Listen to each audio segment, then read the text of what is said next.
It's Blue Monday, as you can guess, probably on a Monday, as sometimes it hasn't been.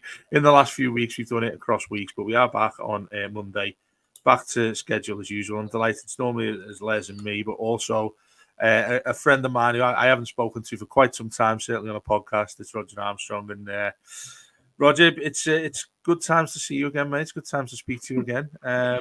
And it's probably a better position than we speak about Everton than we have done in the past. I'll come to you first on this. We'll get straight into it. A 1-1 draw against Fulham at Goodison Park at the weekend. I've looked at this a few times, this game, because you might have seen this on social media.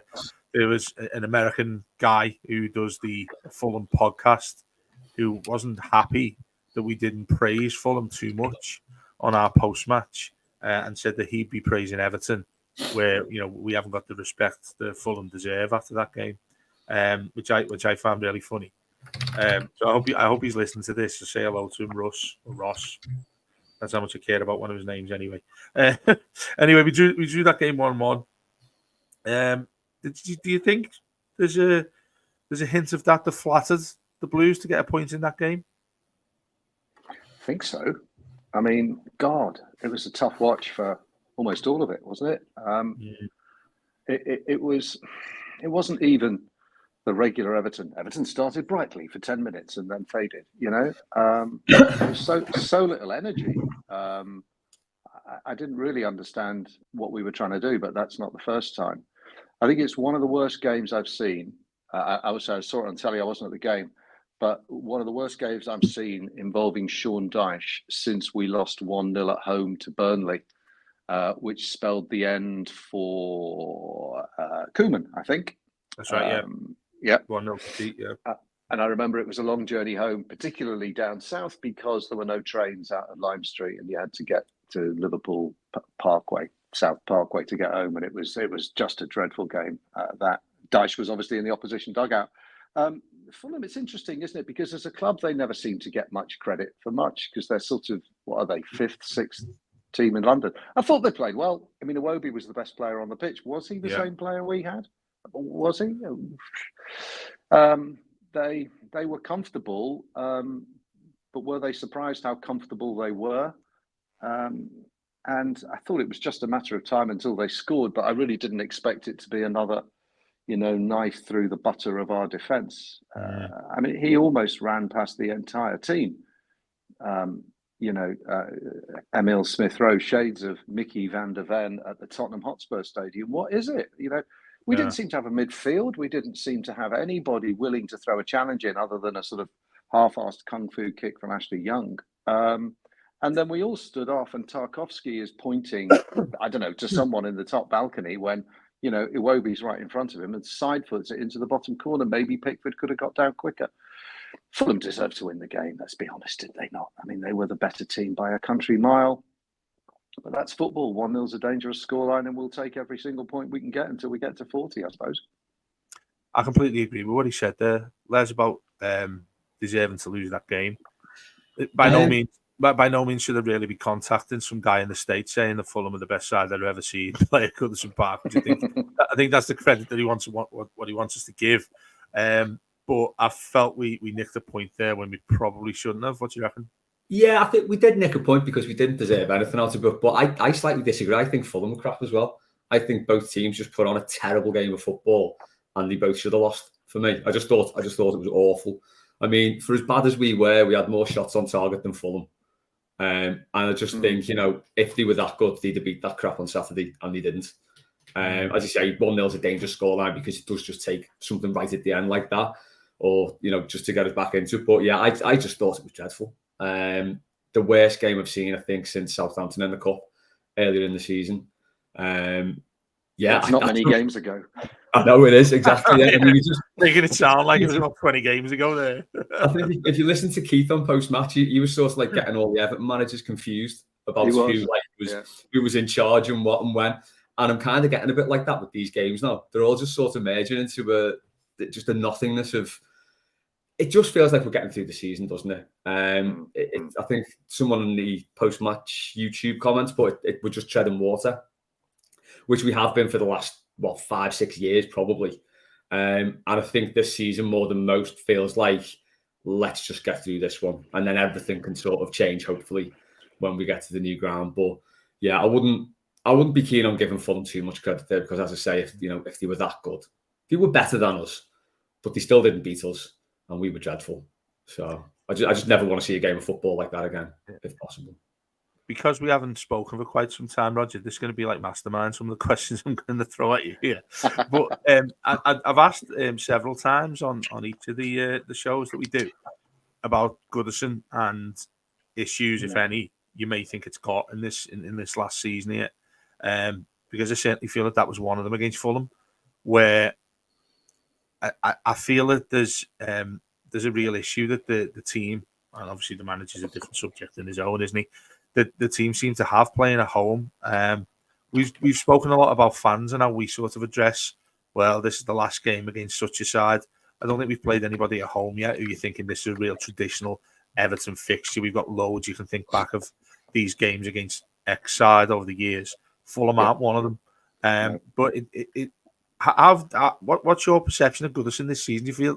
Does it feel any different to you, thinking that, well, this is the last game, there's only this amount to go, and then you're sort of ticking down the list of matches? I've certainly felt that way. I felt that way watching that game. I feel that there's a relative expectancy, obviously, particularly when you've gone 4 games unbeaten as well. That shouldn't really need to be said. But I think Goodison is a different concept to me this season, and it feels that way for players when we're coming up against a side like Fulham, who, given the recent form we've sort of got into, should have been 3 points that we should have got against them, or certainly a better effort of getting 3 points against them.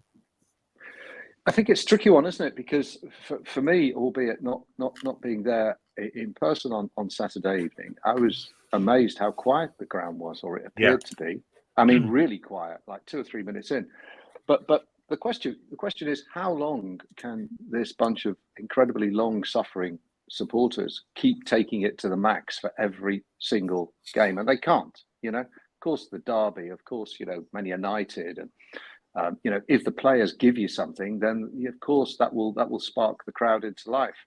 But it just seemed it seemed funereal, sort of back to, is this a library kind of chance at Highbury?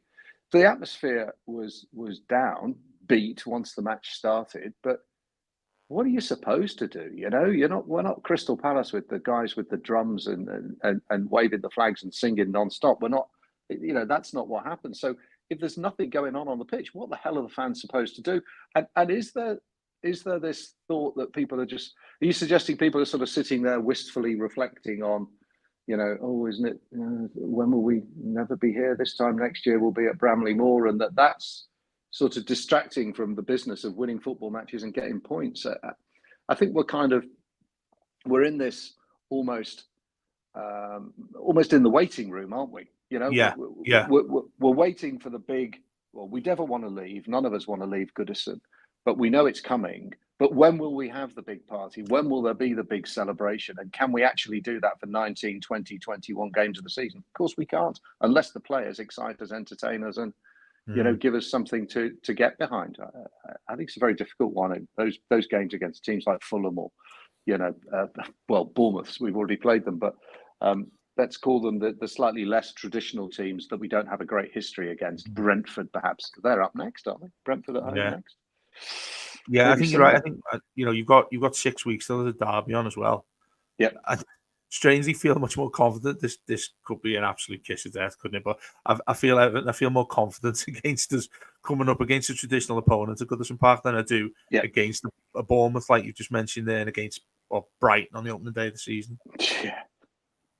Yeah, I think that's true. The fans will definitely be up for the bigger fixtures, and there'll be more happening. Les is right. Fulham weren't fantastic, but if Tottenham, Chelsea, Arsenal, City, Liverpool come to town, they're gonna play attacking, exciting football, and they'll probably be quicker than us, and there'll be the odd foul, and the crowd will be up, and we might score, and the whole thing's going to be a different experience against the bigger teams.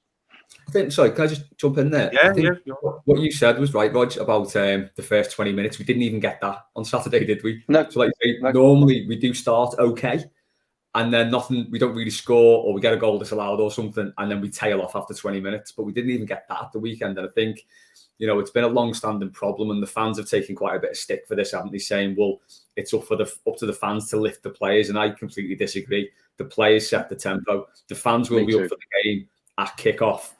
But then if the tempo is like it was, and it's so passive on Saturday, it just drains the life out of everyone. It's very reminiscent of when Allardyce was in charge, and it was just, let's just get through each game, try and get a point in each game. It was just nothing football. And that's what it felt like on Saturday. I mean, I know we've not had the best of squads, but I think this is the best squad we've had in a few years now. And probably should be doing more with it. I know, Dave, you're going to come on to Ndiaye in a bit. I think him being taken out of the game was a big factor in why we didn't have much joy up front. But, we need an option to that, because teams are going to get wise to that, aren't they? So, yeah, I think it is an odd one at Goodison. And with each sort of passing game, I'm getting less and less bothered about leaving. Because I am thinking, right, we get to this new ground and then maybe we'll have something different. Me and Rob spoke about this on the Kickabout. It's a good chance to reset everything, including the whole sort of cynicism that we feel about the club. We can hopefully do something different. I think the thing I'm least looking forward to is sort of leaving the people around us. Because we were speaking to each other at half time, saying we're going to be sitting in the new ground. And it's going to be dead sad being around those people who we've sat with for, 7-8 years now, I think. I've been in these seats in the park. But yeah, the atmosphere, it is always going to be an issue in games like that. And like Rodger said, Brentford coming up next, it'll be the same unless the team take the game to them. That points towards the manager for me, because the narrative keeps on changing for me on a weekly basis with this guy. Honestly, I've been really thinking about this deeply. When I think about Sean Dyche, and you look at what we went and did at Ipswich, you look at what we did for the majority of the game away at Aston Villa, go 2-0 up in it, and thinking, do you know what? This is the kind of thing that steps him up. But it always takes me back, Rog, to the CV that he's got doesn't contain anything that shows genuine progression at a Premier League side. Obviously, the only being Burnley. He kept them in the league. That's it. Now, where I've sort of got to an interesting debate with a lot of people, friends, and social media and whatnot, where do you feel Everton are at a point where they should be progressing? And by that I mean generally not in a relegation fight. They shouldn't be in that condition, in that position in a Premier League season. Because I do. I'm edging towards the feeling that, right, Sean, you've got us to a level that we've consistently had for the last 4 years, fighting relegation. Given the teams that have come up, a bit like last season, 3 promoted sides aren't the best of the 3 that you would expect. They haven't got the strongest of sides that you would probably say ones over the years have had when they come up. Plus the players we've got, I think Les hinted at it there, it's probably the best squad we've had quite some time. I feel as if we should be doing better. When people have asked that, answer me the question, where do you think we should be? I was saying, well, I'm not talking about qualifying for Europe here. I'm talking about a secure, 13th, 12th side in and around that, which shouldn't by and large be a difficulty. But the manager himself, I can't help but feel I have, not people have said there's an agenda against him. I have an issue with the fact that he's not good enough to take a football club to a side that is mediocre, even mediocre in the Premier League. And he's indicated that to me again against Fulham. Substitutions, the way he starts games up. I feel as if, look, and a lot of people said to me as well, you come the end of the season, Everton are going into Bramley-Moore as a Premier League side. It's then the time to shake hands and say, thanks, Sean, but let's go our separate ways. What's your take on Dyche and sort of how things seem to change from game to game, the way in which he seems to be in charge of this side and control what we have on the pitch? I've had battles with myself over Dyche. I wasn't his biggest fan when he came, but there's no doubt he deserves credit for what he did, particularly last season, in extraordinary circumstances, dealing with a whole load of shit off the pitch. But he's about 2 things for me. He's about defending the V, which they made a big thing about on the post-match, which was quite hilarious. And then this maximum effort is minimum requirement, which to me is utter bullshit, because in professional sport that should be the same for everyone. But I didn't get the impression on Saturday that there was maximum effort going in. You watch that goal again and tell me everyone was trying their best to stop it. And again, the images, the number of times you saw Dyche on the touchline clapping his hands and screaming, and I mean bawling like a feral dad at an under-8s game, it was extraordinary. And I thought, is that all you've got, Sean? Is that really all you've got? Just screaming and shouting? And so many times over his reign, we've thought, oh, the end is nigh, whatever it was, 17 games without a win, or whatever the figures were, and all of a sudden he pulls a rabbit from the hat. Now, there was another rabbit from the hat, from Beto's head or shoulder or whichever part of the body it hit that got him an equaliser, or got us an equaliser. But I don't know how many times he can keep pulling that rabbit from the hat. I can't remember what you actually said, but I said, if you're a weak swimmer, then you need to be in calm waters. There's no good going into a rough sea if you're not a very strong swimmer. Yeah, that was it. And what I meant by that was last season we were undoubtedly helped by the 3 worst teams to come up ever being utterly garbage, and you didn't need to get many points to stay up.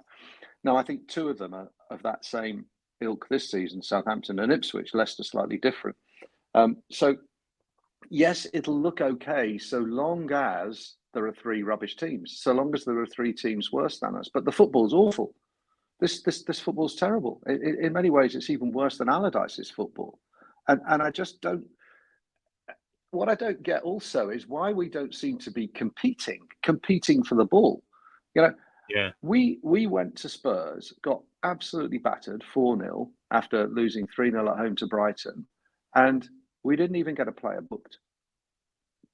Away at Tottenham. Now, I'm not advocating kicking opponents, because one of my favourite players would be somebody like Duncan McKenzie from the past, who was a very skillful player, and I like skill and pace and talent, and players like Ndiaye. So I'm not saying let's all go out and kick everyone, but again, we had 1 player booked on Saturday. There was no urgency. Nobody was I don't. That passion seems to have gone, and maybe it's because the squad is a little more talented. Maybe they're a little more creative, but when Dyche loses that defensive resilience, the number of goals we've conceded, I know we've tightened up recently. And when the player, when that maximum effort, I'm not sure I saw maximum effort on Saturday. So then where's he got to go?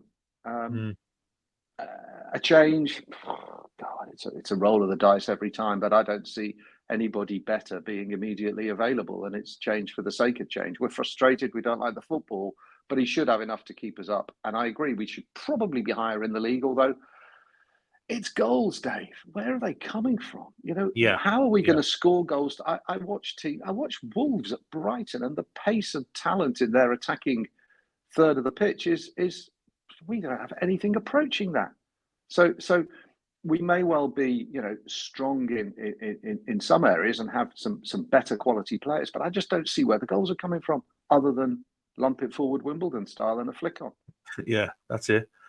Bringing that on nicely, I think, Les, with what we were going to talk about with Ndiaye, he's probably our main threat for scoring goals, isn't he? Whether that be via an assist or scoring a goal himself. Fulham are the first ones that I've seen actually deal with him the way in which many Premier League sides will do. And I've said this, I've repeated myself a couple of times this season. You're in a division that will find you out quite quickly. And they certainly seem to do the homework on how in which he was just sort of isolated. He didn't receive the ball the amount at which you want him to do, which is actually understandable given the fact he's got 2-3 Fulham players in and around him.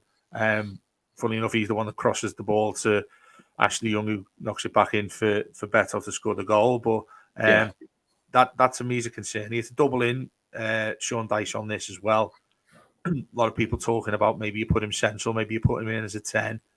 You can move him across to either side. He tried that a bit against Fulham. That seems to be something that's going to be a real concern for us going forward, because that is the immediate threat you think of when you look at the first tape from an Everton game where they've done all right. Today, when Brentford's manager goes in, when Thomas Frank goes into work, when he starts looking ahead to the weekend's game, it's going to be the first thing he looks at. Yeah. A twofold question, really. How concerned are you by that? Because he's going to be Everton's main threat, or want to be Everton's main threat. And secondly, does Sean Dyche have something that can alter this and sort of give sides that are coming up against a second guess of what we're going to do?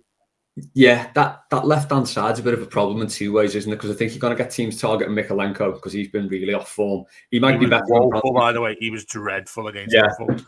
He might be better when Branthwaite comes in and plays on the left, because I think he did get a decent partnership with him, and Branthwaite does cover him quite a bit, and he becomes a better player with Branthwaite playing on the left side of the defence. So that's an issue.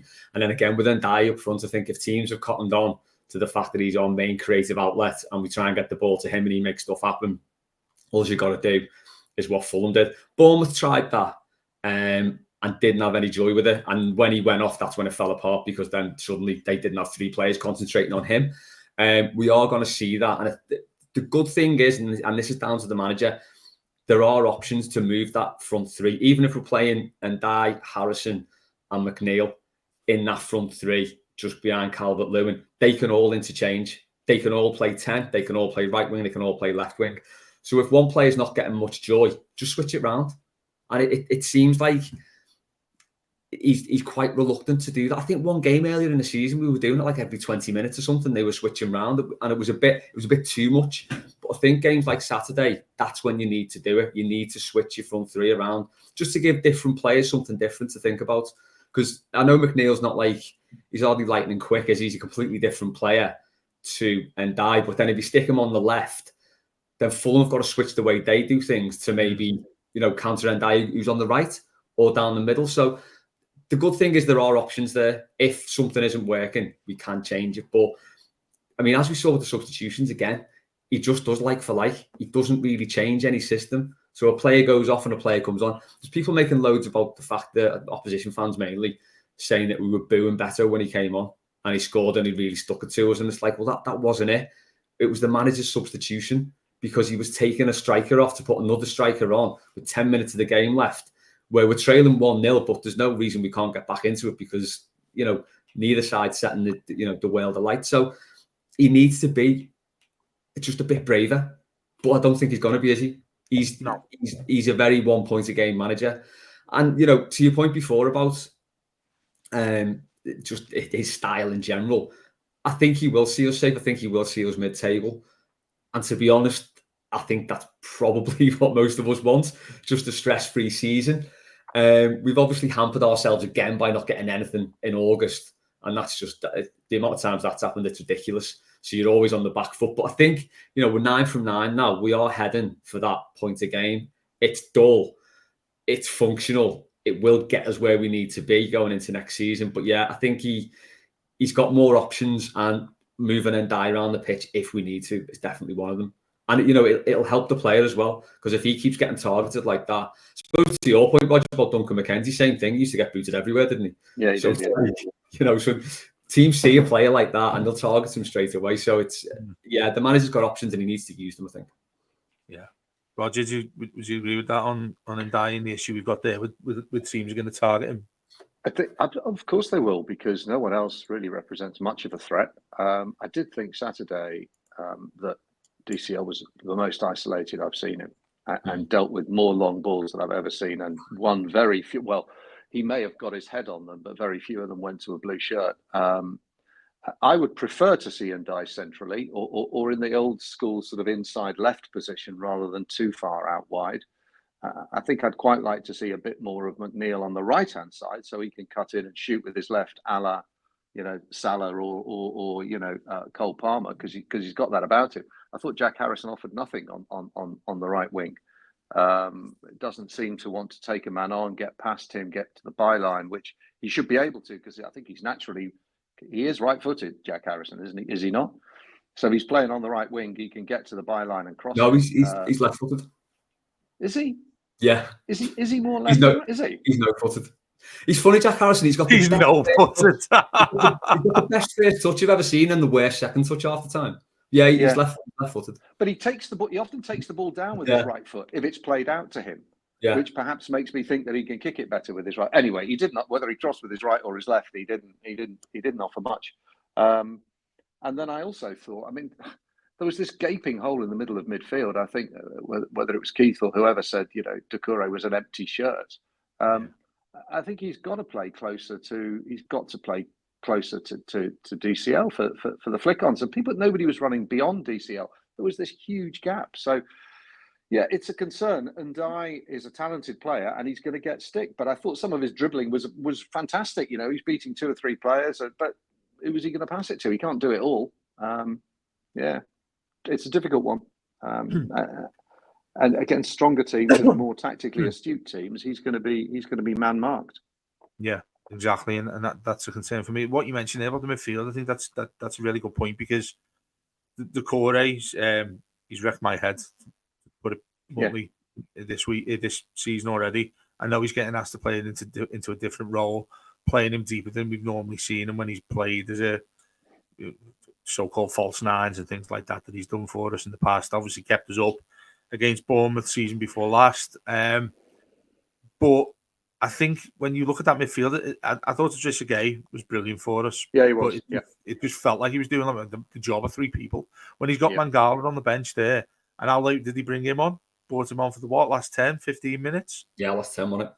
Yeah. Which, why is it getting to that point where us 3 as fans are sitting there watching this game, and you've got an issue with the core as the knock-on effect of no one being around DCL to create something, to get the ball out wide, to get it into the box.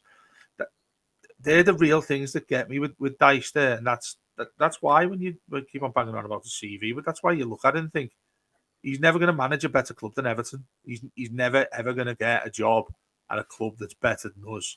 So at least there's something there that should be, do you know what? I should really be thinking of something different here to try and take advantage of the position I'm in, the sort of the honour I've got to support us. That's I'm trying to stay away from the traditional nil Sata stuff and how big of a club we are. I just mean generally, he's not going to get a better club, probably a higher club ranked as Everton to manage them. Yet there's so many times there where he just seems to return to the type he is, Les. And I think shouldn't all be on him though. It shouldn't all be on him though. Oh no, it's not. I think you're absolutely right there. Yeah, but there was a moment. Sorry to jump in, but there was a moment again in the second half where we're 1-0 down, and there's him and Steve Stone and Ian Wone, and they kind of just stood there. Well, where are the ideas coming from? I look at other managers and I look at their coaching staff and set piece coaches and attacking coaches, and I looked at Johnny Heitinga, for Christ's sake, Johnny Heitinga getting all excited when the Red Shire equalised yesterday. There's a coaching team behind the manager, and the impression I get with Dyche, and whilst he's always is very deferential to his staff, I think they're rubbish. I mean, who the hell is coaching attacking play? Who's coaching set pieces? Who's even coaching defending? Steve Stone and Ian Wone, their CVs don't exactly set the world on fire. And so, I have a little bit of sympathy for him, because his support staff are just out of ideas when you compare them to other clubs and other staff. I think the players have got a responsibility as well. So as a player, if things aren't working, it's like you say, Calvert-Lewin's really, really isolated. He should then be saying to McNeil, just get closer to me, or one of the wingers. When this ball comes over, because it's going to come over to me, get close to me so I can flick it down to you. And I don't think he's doing that. So it's like the players, it's quite easy to lump it all on the manager, isn't it? Because it's like he sets the team up, he tells them what to do. And he's the one who ultimately can change it from the sideline by changing the formation or bringing different players on. But there's definitely, the players are definitely responsible as well, that if they can see things aren't working, they should speak to the manager and say, look, this isn't working. Calvert-Lewin, stop hitting it long to me because there's no one near me. And I don't think the players take on responsibility. They're a little bit coddled like that, aren't they? And that's a problem as well, because there's no one really there, is there, to get a grip. Like you said about the Tottenham game, when no one got booked. That's where you need a leader on the pitch. And I know Tarkowski does it sometimes, like trying to be the hardest man on the pitch by like throwing people around and fouling people. He did it again at the weekend, gave a needless free kick away and just shoved someone over. But you need players to get a grip of things like that, not just by getting stuck into the other team, but getting stuck into his teammates and telling them to do something different. There's just no one really taking responsibility for me, and it's just doing the same thing over and over again and hoping something works.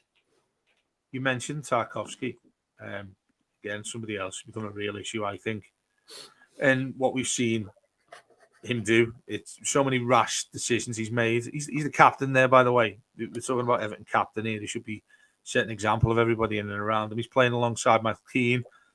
Not much more said about the criticism he gets in general. I think it's it's quite ironic that he's been by far the best of the two centre backs while Branthwaite's been out. He's provided me with a lot of fear when we're playing against sides, Rodger, who even decided to cross the ball, which we're meant to be good at getting clear of. I think you mentioned a little bit earlier about Dyche defensively. That is his forte. That is what he's built his limited managerial career on, is defensively. It's clean sheets. Going the other end of it, I mean, he's turned out pretty useless, hasn't he, as we've identified so far. But defensively there, you've got a captain. He just seems so rash. Position-wise, you mentioned there about Smith Rowe's run. And you get, I've seen it a lot this season as well, where he does never seem to be throwing himself at shots. It seems to sort of stand off players. And again, he's made a career on being this sort of hard man centre back who can take anything, throw his bollocks to everything and let them hit him wherever he wants, but whenever he needs to put anything in front of the ball before it gets towards goal. You look at what happened then. I mean, the three in front of him who he jogs past before giving the ball to Iwobi, who then scores. That's criminal in itself. We mentioned how poor Mykolenko was. But when you've got your best, in inverted commas, centre-back there, who isn't setting an example of, lads, you've got to just throw everything into this. It didn't look like it hasn't looked like he's had that. Now we've heard various chats about him being injured and whatnot. Then reverse that to the bench. They've just signed a defender for 15 million quid. No, he's not been a Premier League player, but you go and pay 15 million quid for a big centre back there from Lyon, and you've got Branthwaite to come back in. I'd add to the fact of the question I'm asking you here that when Branthwaite fit, is it immediate that it's him and Tarkowski that are the pair at the back? Because Michael Keane's been head and shoulders above him, in my opinion. I think you're absolutely right, but I don't think there's a cat in hell's chance of Dyche dropping Tarkowski. No, he won't. And I don't think it's certain that he'll bring Branthwaite in for Southampton either, because Michael Keane's been playing very well. I think Tarkowski of late, sort of tail half of last season and this season, is reminding me of the player that was went by the name of Mason Holgate. And the reason I say that is because whenever we concede a goal, Tarkowski seems to be standing around, marking absolutely no one, pointing at other people and throwing his arms in the air. And he's not taking responsibility. I don't think he leads particularly well. And I think his passing has become, those long diags have got a little bit dull, and he's overhitting most of them. His form's not great. If he's carrying an injury, then that's a problem. But how can he be carrying an injury? Because Sean Dyche is all about, you've got to be 100% fit. You've got to be Premier League fit. We can't bring Branthwaite in yet because he's not quite fit. He hasn't done this.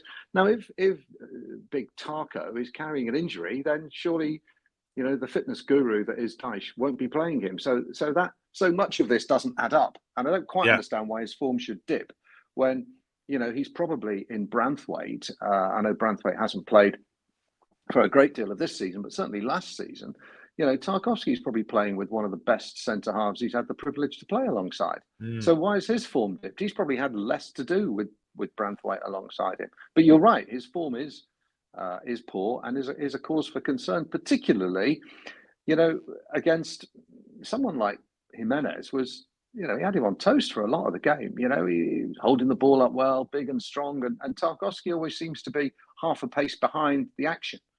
And then, we're wide open because we got no pace at right back. And Mykolenko is, he's kind of lost. He's lost his mojo completely. Agree with that, Les, on Tarkowski? I can't think of a game so far this season where I've looked at him and think, you know what? He's led from the line there. He's put in a proper captain's performance. Clean sheets, obviously, what Sean Dyche relies to get results. And he's letting the side down. Would you think that's unfair to say? No, I don't think at all. You look back at the Newcastle match when he, gave away the penalty for absolutely no reason. It's really got strange. Away with that. He got away with that. If Gordon scores that penalty, we lose the game. Then Tarkowski is really in it. Or if it was Michael Keane who gave away the penalty as well, let's be honest. He'd have been run out of town. Yeah. Just on Michael Keane at the weekend, as good as he was, he still did that one hilarious moment in the game where he took it down on his chest on the edge of the box and just passed it straight to their player. It's like when he fucks up, he really fucks up. It's amazing. Yeah. But yeah, I think Tarkowski is an issue. Like Rodger said, he's not going to get dropped though. And you feel like maybe with these silly fouls and the pointing and things like that, he is overcompensating because he knows he's maybe in a bad run of form, maybe he's playing with an injury, and he could be overcompensating for that. The worry for me is with centre backs, they can just drop off a cliff, the form, and when they go. I'm hoping this isn't him going. I'm hoping this is just been playing with an injury, bit of a blip in form. He'll come back and he'll be better when Branthwaite's in. The staggering thing for me as well is we've had three centre backs injured there. So Branthwaite's been out, and the other two have been playing with an injury. And I don't want to bang on about Jake O'Brien, but I just don't see how he's not had any minutes when both centre backs have been playing with an injury and the other one's out. It's crazy to me. But yeah, I think the conversation needs to be had. I don't think it will be at the club. I think he'll just go with what he knows. I do think Branthwaite will probably be back in at the weekend at the expense of Keane. But like you said, you just don't know because Keane has been playing pretty well. So, but yeah, I think Tarkowski's been the issue. And I really don't want to see another goal. That's the second one this season, isn't it? Where a player's just ran and the defensive backed off, and the shots flew in. Yeah. I think that's exactly. Sorry, I was going to say that's exactly what you indicated there, Rodger, about the players just getting stuck in. You're the centre back. That's the sort of thing you're meant to do. What Les says there is spot on. I think we see our defence just constantly back off when nobody seems confident enough to just step forward and put a challenge in before you're waiting for somebody to play somebody else in. And again, you're playing against Saudi. Spot on what you said about Jimenez as well. Seemed to have a physically quite comfortable afternoon there. Yeah, he did. Yeah, at Goodison. But this again, I keep saying that word forte. This should be smack in the middle of what your captain centre back. He should be walking out with 8, 9, 10 out of 10 performance. And no, Everton haven't conceded the goal. Everton conceded the goal, and it's been no fault of his. Yet I keep seeing this week in, week out. He's had a lack of an influence on why we're conceding goals. And but the man's not for dropping, is he? By the manager we've got. I think you just indicated that as well. We head towards the close here. Really good piece in the Echo there by Joe Thomas and Chris Beasley this morning about what Dice said after the game. Don't know if you guys have seen it. He's been defending Beto, Young and Keane. Is he right? It was the sort of blatant question I wanted to ask you. I think those three, maybe not Beto, but the other two, probably deserve more credit than what I've seen many people say towards them. Certainly, I think with Ashley Young, I haven't looked at him and been immediately, as we do so quickly, the knee-jerk reaction. I haven't been thinking that for the last few games that he's had. He's been okay, as long as somebody helps him right back, of course. But he got that ball into Beto. And then, of course, Keane, who we mentioned as well. Three of them have actually been all right. Yeah, I'd agree. I think Young's been great since his stupid red card. The opening game of the season. He's had a great career, Ashley Young. The question is that he's over the hill at 39. But it probably plays to Les's point that Fulham, weren't that good, that he had a relatively comfortable afternoon, given his lack of pace and the talent on display, although he was one of the many caught out for the goal. Keane, fine. Yep. He's done better and he's looked better because Tarkowski's not been as good. I do wonder about, Dyche with his psychology, though, because the quote I saw about Beto was, it was sort of a passive aggressive kind of, you're just a handful, you're never going to be a great player. You're just a handful, but go on and be a handful. And it's not going to do a whole load for his confidence, nor is for Jake O'Brien's confidence not getting on the bloody pitch and being told, he's got a lot to learn. He's not Premier League ready. What are we cooking here? The biggest turkey in the world in the oven, waiting for people to be ready. I don't get it. But Beto, he came off the bench and scored a goal. Is he ever going to be a solution? Is he going to have a long-term career at Everton? Very much doubt it, but we'll take every fluky deflection we can get. And perhaps it was the opportunity to praise him a little more fulsomely for his attitude and knuckling down and being prepared to come on and run around a bit, be a bit awkward, because that was kind of all we had at the end, wasn't it? Yeah, that's the scary thought, isn't it? Slating Calvert-Lewin, who's, like we mentioned there, I think it's not so much his fault as poor as he's played so far. He's quite limited in what he's got to help him around, hasn't he? And Better, like you say, that's straight to route one, isn't it? That's all we seem to have is route one. To either really, what would you say on that? What that piece is saying there, Les, and what Dice has said about those three, that trio? Yeah, I think I agree with Rodger. Like, Ashley Young's been fine the last 4 games, but Saturday could have been because I think they probably targeted the left a bit more, and they weren't really that good. You just feel like, don't you, because of his age and everything, he's not going to be able to keep that up all season. And when these games start, then when these really hard games start coming in December, I think that's when we probably going to need to make changes around Christmas and that. So I think other players do need to be getting minutes. He obviously doesn't fancy Nathan Patterson for whatever reason. Yeah. But I do think we're going to have to start switching it around at some point, even late on in the game, just switching out Ashley Young for someone else, because we're going to need that over Christmas. Michael Keane, again, he's been fine. As I said, he's always got that Rick in him, and it usually costs us, but he's been okay. And the better one's weird because, again, it looks like the manager clearly doesn't fancy him. I think he threw him on because Calvert-Lewin was that bad at the weekend. As we said, he was isolated, but he was terrible. I think the fastest he moved was when he got subbed and he legged it off the pitch. And was the fastest I saw him move all game. I don't know. It's weird. That backhanded praise for Beto was it's not good for a player, that, is it? No. You need talking up, and you feel like a fella like Beto, from like what I've seen of him and what I've heard from him, he does seem like the sort of fella who would be like, he'd want talking up, say, go on, you can really impact this game. You can get in there, get in amongst them. You can do this. These are your good points. Go and do what you're good at, instead of saying just go and be a handful. It's not really what a striker wants to hear. It's weird man management for me, that. And he just seems to dig himself a hole, Dice, sometimes, doesn't he? But yeah, he does. That's the thing that gets me, like, passive aggressive. I think the perfect term to describe that. And we're talking about a £30 million striker here, by the way. I mean, again, something else that, look, I'm not trying to just throw stuff at Dice, nobody stick here, but he's haven't signed a £30 million striker without his influence on that, his opinion that we should be signing a player like that. And you think back to Burnley when they had Sam Vokes and just 9 foot tall strikers. Yeah, and all those type of players.